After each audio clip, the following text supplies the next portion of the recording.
Mambo is a Malawian politician and serves as Commander-in-Chief of the Citizens for Transformation movement. He has served as Minister of Civic Education and National Unity in the Malawi government since 2020. Prior to his work in politics, Honorable Matambo was a human rights activist. So now let's welcome him for his comment.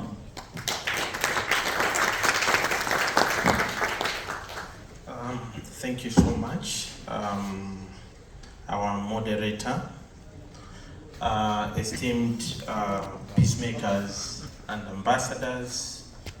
I bring you fraternal greetings from my beautiful wife, Sally, who is the mother of peace, freedom, and justice.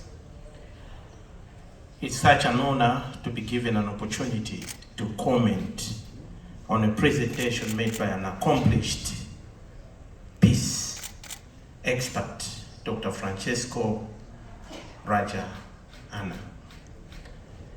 To begin with, his presentation was on point, and it was so clear, articulating the successes of the United Nations in the Latin America. And I could say the same. The UN has been successful even in other parts of the world, including Namibia, 1989 to 1990. You talk of Cambodia, Mozambique, Liberia, and you talk about Burundi. These are some of the success stories that could be said even in other parts of the world. And you went further when he was talking about the reason why we need to quest for peace. In fact, it is indeed important because we are living in an era where the world is highly polarized and where conflicts are all over. He talked about Latin America being a zone of peace. And later on, as we go in the presentation, when you look at slide number 7 and 19, he also talked about the contradictions when he basically highlighted some of the challenges being faced, probably the context when this was being declared as a zone of peace. Peace was defined as the absence of war and gunfire. But when you look at the list of challenges that he highlighted, it's clear when you talk about a region which is the highest when it comes to violence and crime, you cannot talk about it as a zone of peace. He talked about issues to do with absence of shared voices, and he basically also talked about a paralyzed regional integration system as some of the challenges. These are some of the realities he presented in his presentation. And I love his conclusion when he was talking about that there is no peace without development. And there is no development without social justice. And he talked about there is no peace without cooperation. Esteemed peacemakers, I would like to make a reflection on the topic at hand, the theme that we're talking about. And as I do so, I shall dissect the peace ideology and vision for a peaceful movement in regards to the role of UN and UPF on each continent, but with a focus on Africa. The first is that the UN has approaches that are basically political and secular, including military peacekeeping initiatives. And the second, where we need to emphasize, is basically to understand ourselves. As UPF, we advocate that humanity is one family created by God, and the ultimate reality and the highest qualities of human beings are spiritual and moral. My emphasis on spiritual and moral as a student of divine principles I would like to make sure, and I write to say, look, what lacks within the framework of UN response to conflicts for the past 78 years is basically that which UPF has. When you look at a human being, must be addressed holistically. The soul, the spirit, and the body. The UN mechanisms looks at the physical being of a human being, but we target the soul and the spirit, which is fundamental in as far as reforming humanity is concerned. So it is impossible for us to operate in isolation. We must work together because we carry a fundamental aspect of a human being. Esteemed participants, our core values are so clear, and I strongly believe and am convicted, if at the helm of the United Nations we had UPF and its values in the manner that we have the Security Council with its power, this world would be a different world altogether. I would like to submit strongly that we need to be asking fundamental and critical questions if we are to change the world in which we live. 78 years after the United Nations formation, what justification do we have to have the 5 members of the Security Council?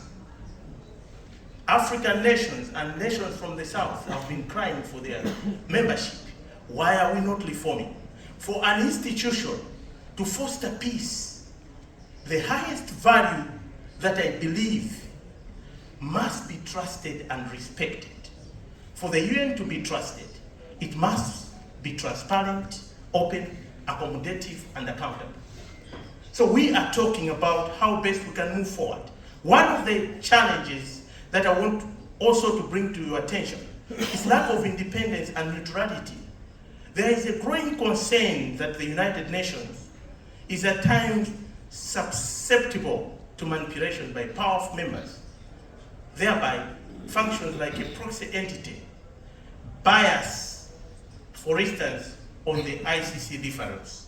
While when you look at the perspectives that the UPF would bring there, you would agree with me that a global perspective that focuses on family unity as a change agent, when we have united families, united communities, united nations, for sure we shall achieve world peace. I know that my time has run out. Sometimes you might have a longer comment than the actual presentation, because if the presentation is good and provoking, it might influence you to give a proper comment. So let me just conclude with some of the few points. The United Nations strategy is basically based on secular approaches, but ours calls for heavenly interventions. And you and I know that our heavenly parent is pure, is just, and can be trusted. Therefore, it needs to be incorporated in the whole systems. I would like to highlight maybe on these important points that regional integration is going to be very, very important. We cannot move with one size fits all kind of scenario in resolving the problems within regions. Therefore, institutions like ours, as we gather today, will be important to invest in research in each and specific continent so that we use homegrown solutions in addressing the problems that are faced in such places. As we conclude, what can UN do? It is almost an established fact that foreign interventions in conflict solutions have been more of part of the problem than a solution. External foreign solutions were not viable in Africa since they were either imported or dictated on Africans. Therefore, I submit to you that the UN in conjunction with UPF must begin to recognize and empower local initiatives and interventions to resolve local and regional conflicts. This is a must for each and every continent. No one-size-fits-all approach. I also further submit that to you, there is the urgent need for UPF strategies and approaches for peace to be adopted within the UN spectrum. This is very, very, very important. Understanding the source of conflict in Africa, even in other continents, is quite fundamental if we are to resolve the conflicts that we face. And I would like to further submit and recommend that we are all aware that regions to have major sources of conflict in this world have also religious differences. And I strongly believe that the unification agenda by UPF must be the panacea to resolve the religious-based conflicts. It becomes critical for the UN to integrate the spiritual and religious strategies for UPF in conflict resolution that emanate from religious differences. Both the UN and the UPF must adopt strategies of indigenization in conflict resolution and peace-building mechanisms. Government should adopt comprehensive character